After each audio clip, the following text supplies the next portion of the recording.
ஐயனார் துணை சிறையில் டுடே எபிசோடில் நம்ம பாண்டியோட ஓனர் வந்து கடைக்கு வராங்க. சொல்லுங்கன்னு ரொம்ப நாள் கழிச்சு கடை பக்கம்லாம் வரீங்க, என்ன விஷயம் சொல்லிட்டு கண்ணன் வந்து கேட்கவும், அதுக்கு அடுத்ததான் ஓனர் இருந்துட்டு, என்னடா எங்கிட்டே கலாய்ச்சிட்ருக்கியா, என்னென்ன இவ்வளோ தூரம் வந்திருக்கீங்க, சொல்லியிருந்தா நானும் என் நோட்டை தூக்கிட்டு வந்திருப்பேன்ல அப்படின்ற மாதிரி சொல்லிடுறாங்க. இல்லைப்பா, நான் அந்த விஷயமா வரலை, வேற ஒரு விஷயமா வந்திருக்கேன். கடையை இதுக்கு மேலே என்னால் ரன் பண்ண முடியும்னு எனக்கு தோணலைப்பா. ஏற்கனவே கொஞ்சம் நான் பிரச்சனைனால மாட்டிக்கிட்டேன் அப்படின்ற மாதிரியும் சொல்லிடுறாங்க. ஆனால் என்னென்னு சொல்லிக்கிட்டு இருக்கீங்க, இந்த கடையை நம்பி தான் நாங்கள் எங்கள் வயிற்றவே கழுவிட்டு இருக்கோம். ஆனால் இப்போ நீங்கள் திடீர்னு வந்து இவ்வளோ பெரிய வார்த்தையை சொல்கிறீங்க. உங்கள் நிலமை என்னன்னு எனக்கு புரியுது. நான் அதை வந்து நான் முழுசாக சொல்லி முடிச்சிடுறேன். அதுக்கப்புறம் நீங்களே முடிவு எடுத்துக்கோங்க அப்படின்ற மாதிரி சொல்லிடுறாங்க. சொல்லுங்கன்னு, என்ன விஷயம், ஏதாவது தேவைப்படுதா அப்படின்னு சொல்லிட்டு கேட்கவும், ஆமாப்பா, இந்த கடையை நான் லீஸ்க்கு தான் எடுத்து நடத்துகிறேன்னு உனக்கு தெரியும் தானே? ஆமாண்ணே தெரியும். என்னாச்சு அதுக்கு அப்படின்னு சொல்லிட்டு கேட்கவும், ஒன்றும் இல்லைப்பா, நான் இந்த கடையை 3,00,000 தான் லீஸுக்கு எடுத்திருக்கேன்.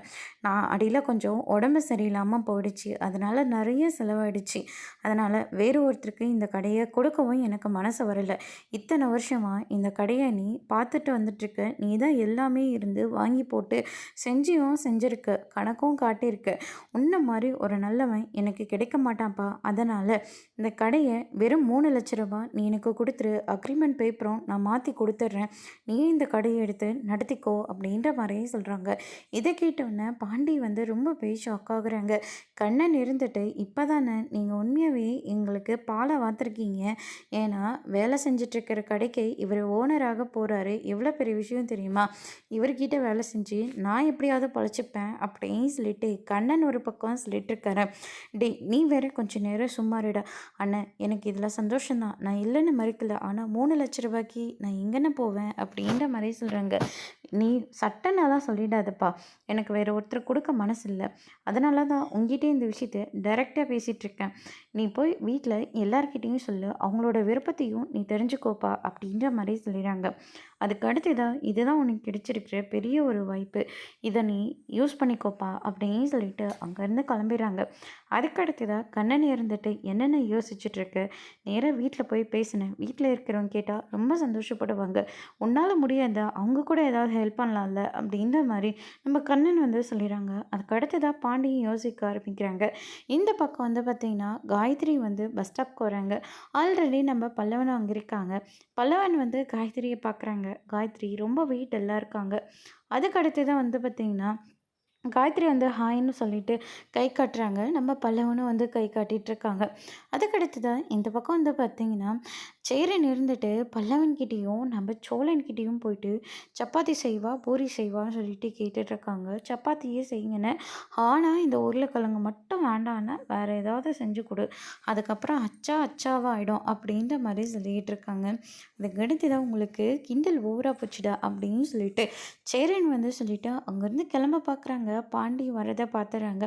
என்னடா பாண்டி, இந்த நேரத்தில் வந்திருக்கேன், இந்த நேரத்தில் நீ வரமாட்டீங்க அப்படின்னு சொல்லிட்டு கேட்கவும், உங்கள் எல்லார்கிட்டேயும் ஒரு முக்கியமான ஒரு விஷயம் சொல்லணும். என்னடா, ஏதாவது வானதியை பிரேக்கப் பண்ணிட்டியா அப்படின்னு சொல்லிட்டு கேட்கவும், சும்மா தான் இரேன்டா, ஒருவேளை வானதியை நீ கல்யாணம் பண்ணி அதை கூட்டிகிட்டு வந்துட்டேடா அப்படின்ற மாதிரி சொல்லிக்கிட்டு இருக்காங்க. என்னை கொஞ்சம் பேச விடுறியா நீ அப்படின்னு சொல்லிட்டு பாண்டி வந்து சொன்ன உடனே, அவங்கள கொஞ்சம் வர சொல்ல, நான் எல்லாருக்கிட்டேயும் சொல்லணும், அவங்களடா அப்படின்ற மாதிரி சொல்கிறாங்க. பாண்டியனை அண்ணியை தான் கூப்பிட சொல்கிறாங்க. ஓ, அவங்கள கூப்பிடணுமா, இருப்பா நானே கூப்பிட்றேன் அப்படின்னு சொல்லிட்டு சேரன் இருந்துட்டு நிலாவை வந்து கூப்பிட்றாங்க. சொல்லுங்கண்ணே, என்ன விஷயம் அப்படின்னு சொல்லிட்டு கேட்கவும், நான் ஒன்றும் கூப்பிடலப்பா, பாண்டியை தான் முக்கியமான ஒரு விஷயம் சொல்லணுமா, அதனால தான் ஒன்று கூப்பிட்டேங்க அப்படின்ற மாதிரியே சொல்லிடுறாங்க. சொல்லுங்கள், என்ன விஷயம், இல்லை உங்கள் எல்லார்கிட்டேயும் ஒரு முக்கியமான ஒரு விஷயம் சொல்லணும், சொல்லுடா சீக்கிரம், வந்ததுலேருந்து அது ஒரு விஷயத்தை மட்டும்தான் சொல்லிக்கிட்டு இருக்கேன், மற்றபடி வேறு எதுவும் பேச மாட்டேன்றியே அப்படின்னு சொல்லிட்டு, எங்கடா நீ என்ன பேச தான் விடாண்டா அப்படின்னு சொல்லிட்டு பாண்டி ஒரு பக்கம் சோழன்கிட்ட சொல்கிறாங்க. இப்போ சும்மா இருக்க போகிறீங்களா இல்லையா அப்படின்னு சொல்லிட்டு நிலா இருந்துட்டு நம்ம சோழனை போட்டு அடிக்கிறாங்க. என்ன இவ அடிக்கிறா அப்படின்னு சொல்லிட்டு நம்ம சோழன் ஒரு பக்கம் ரொம்பவே ஃபீல் பண்ணிகிட்ருக்காங்க.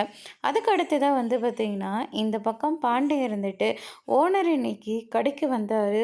அவர் என்ன சொன்னார்னா, என்னடா வேலை போச்சா, அவ்வளோதானா, வேலை முடிஞ்சுதா அப்படின்னு சொல்லிட்டு கேட்கவும், அதுக்கு அடுத்ததா சேரன் இருந்துட்டு, அப்படியாடா, சரி விடுடா, கவலைப்படாத, உனக்கு தான் வேலை தெரியும்ல, ஏதோ ஒரு கடையில் இருந்து நீ பொழைச்சிப்படா அப்படின்ற மாதிரி சொல்கிறாங்க. அண்ணே அது இல்லைன்னு விஷயம், டேய் சோலா நீ சும்மா இருக்கே இல்லையா அப்படின்ற மாதிரி சொன்ன உடனே, இப்போ சும்மா இருக்க போகிறீங்களா இல்லை மூக்கு பஞ்சர் ஆகிடும் அப்படின்ற மாதிரி நிலா ஒரு பக்கம் சொல்லிடுறாங்க. அதுக்கு அடுத்ததாக வந்து பார்த்திங்கன்னா, ஓனர் வந்துட்டு 3,00,000 பணத்தை கொடு, இந்த கடையை நீ எடுத்து நடத்தன்னு சொல்லிட்டாரு அப்படின்ற மாதிரி சொல்லிடுறாங்க. இதை கேட்டோன்னே மொத்த பேரும் வந்து சந்தோஷப்படுறாங்க. பரவாயில்லடா, கொஞ்ச நாளைக்கு முன்னாடி தான் இந்த கடை உண்டா இருந்தால் எப்படி இருக்குன்னு நம்ம எல்லாரும் நினச்சிட்டு இருந்தோம். இப்போ அது நனவாக போகுது. இது சந்தோஷமான செய்தி தானே. இது இதுக்கு இவ்வளோ டல்லாக வந்து சொல்லிக்கிட்டு இருக்கேன். அண்ணன் நான் சொன்ன அர்த்தம் புரியுதா இல்லையா? 3,00,000 கேட்குறாங்கண்ணே, இப்போ எங்கே இருக்கு அந்த பணம் அப்படின்னு சொல்லிட்டு கேட்கவும், 3,00,000 தானே பாண்டி, பார்த்துக்கலாம் விட்றா, ஆனால் நீ ஓனராக போகிறடா, அதை முதல்ல அப்படின்னு சொல்லிட்டு சோழன் வந்து சொல்லிடுறாங்க. வீட்டில் இருக்கிறவங்க எல்லாரும் சந்தோஷத்தை பார்த்த உடனே பாண்டியும் ரொம்பவே சந்தோஷப்படுறாங்க. அதுக்கு அடுத்ததாக வந்து பார்த்திங்கன்னா, நம்ம சோழன் இந்த பக்கம் பர்ஃப்யூமை கையில் வச்சுக்கிட்டு நிலாவுக்கிட்ட கொடுக்கலாமா, அப்படி அவ கொடுத்தா என்ன சொல்லுவா அப்படின்னு சொல்லிட்டுலாம் கற்பனை பண்ணி பார்க்குறாங்க. நிலா வராங்க, அதை மறைச்சி வச்சுக்கிறாரு. ஆமாம், கையில் என்ன மறைச்சி வச்சுருக்கீங்க அப்படின்னு சொல்லிட்டு கேட்கவும், ஓ பர்ஃப்யூமா, இது எவ்வளோ தைரியம் இருந்தால் என்கிட்ட கொடுத்துருப்பீங்க, பண்ணுறதெல்லாம் பண்ணிவிட்டு இந்த மாதிரிலாம் வாங்கி கொடுத்தா நான் அப்படியே மறந்துட்டு ஹின்னு பல்ல காமிச்சிக்கிட்டு உங்ககிட்ட இருந்து நான் அதை வாங்கி பண்ணி நீங்கள் எதிர்பார்க்குறீங்களா அப்படின்னு சொல்லிட்டு கேட்கவும், இல்லைங்க நான் என்ன சொல்ல வரேன்னா, இன்னொரு வார்த்தை பேசுனீங்க நடிக்கிறதே வேறு அப்படின்ற மாதிரி சொல்லிடுறாங்க. ஐயையோ, இதெல்லாம் கனவா, நான் கூட நனவன்னு நினச்சி ரொம்பவே பயந்து போயிட்டேன் ஏன்னு சொல்லிட்டு சோழர் ஒரு பக்கம் ஃபீல் பண்ணிகிட்டு இருக்கோம். எப்படி நிலவை இம்ப்ரெஸ் பண்ணலாம், இப்படி கொடுக்கலாமா, இங்கிருந்து கொடுக்கலாமா அப்படின்னு சொல்லிட்டு ஒவ்வொரு விதமாக அவர் வந்து ட்ரையல் பார்த்துட்ருக்காரு. அதுக்கு அடுத்ததாக வந்து பார்த்திங்கன்னா, நம்ம நிலா வராங்க. என்னாச்சு, என்ன பண்ணிகிட்ருக்கீங்க அப்படின்னு சொல்லிட்டு கேட்கவும், நீங்கள் எனக்காக எவ்வளோ விஷயங்கள் பண்ணியிருக்கீங்க, நான் பண்ண தப்பு எல்லாத்தையும் நீங்கள் மன்னிச்சு மற்றவங்களுக்காக நீங்கள் போய் பேசிட்டு வந்திருக்கீங்க, உங்களுக்கு ரொம்பவே பெரிய மனசு. இப்போ தான் நான் பேசினது எல்லாம் உங்களுக்கு ஞாபகத்துக்கு வருதா என்ன? இல்லைங்க, உங்களுக்காக நான் ஒரு பொருளை எடுத்துகிட்டு வந்திருக்கேன், வாங்கிட்டு வந்திருக்கேன் அப்படின்னு சொல்லிட்டு பர்ஃப்யூமை கையில் கொடுக்குறாங்க.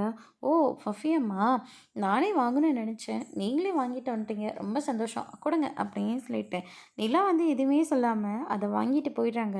என்னடா இது, வந்தால் கையில் இருக்கிறத வாங்கிட்டு அவள் பாட்டு கிளம்பி போயிட்டா, எதுவுமே ஒரு வார்த்தை கூட சொல்லலை, அப்படின்னா டேய் சோலா உன்னை அவள் ஏற்றுக்கிட்டேன்னு அர்த்தம்டா அப்படின்னு சொல்லிட்டு ஒரு குத்தாட்டமாக போட்டுட்ருக்காங்க. அடுத்த நாள் காலையில் வந்து பார்த்திங்கன்னா, ஒரு பக்கம் சோழன் இருந்துட்டு உட்கார்ந்த இடத்துலையே தூங்கி விளைஞ்சிட்ருக்காரு. சோழன் வந்து டீயை குடிச்சிக்கிட்டு அப்படியே மொபைலும் பார்த்துக்கிட்டு இருக்காரு. நீ தான் வராங்க, என்ன பண்ணிகிட்டு இருக்கீங்க ரெண்டு பேரும் அப்படின்னு சொல்லிட்டு கேட்கவும், அண்ணன் நீங்கள் பாண்டியோட விஷயத்த வந்து யோசிச்சு பார்த்தீங்களா, அவருக்கு இது கிடைச்சிருக்கிற ரொம்ப பெரிய வாய்ப்பு, இதை நம்ம மிஸ் பண்ணவே கூடாது, அவருக்கு எப்படியாவது இந்த கடையை நம்ம அவர் பேரில் மாற்றி கொடுத்துடணும், நம்ம ஆளை கொஞ்சம் பணம் போட்டால் கூட 3,00,000 பணம் கிடச்சிரும் அப்படின்ற மாதிரி சொல்லிடுறாங்க. நானும் என் சைட்லேருந்து தேடி பார்க்குறேனே அப்படின்ற மாதிரி நிலா வந்து ஒரு பக்கம் சொல்லிடுறாங்க. உனக்கு எதுக்குமா கஷ்டம், பரவாயில்லண்ணா நம்ம பாண்டி தானே அப்படின்ற மாதிரி சொல்லிடுறாங்க. அதுக்கு அடுத்ததாக சோழன் இருந்துட்டு நான் ஓனர்கிட்ட பேசுகிறேன், எப்படியும் ஒரு 50,000-75,000 தருவார், மீதியை எங்கேயாவது வெளியில் வாங்கி அதை நான் உங்களுக்கு கொடுக்குறேன் அப்படின்ற மாதிரி சோழன் வந்து சொல்கிறாங்க. ஓ அப்படியாடா சோழா, ரொம்ப சந்தோஷம்டா அப்படின்னு சொல்லிட்டு சரின்னு வந்து சொல்லிக்கிட்டு இருக்காங்க. அதோட இன்னைக்கான எபிசோட் முடிச்சிருக்காங்க. இனி ஐயனார் துணையில் அடுத்தடுத்து என்னெல்லாம் நடக்க போகுதுன்றதை வெயிட் பண்ணி பார்க்கலாம். தேங்க்யூ.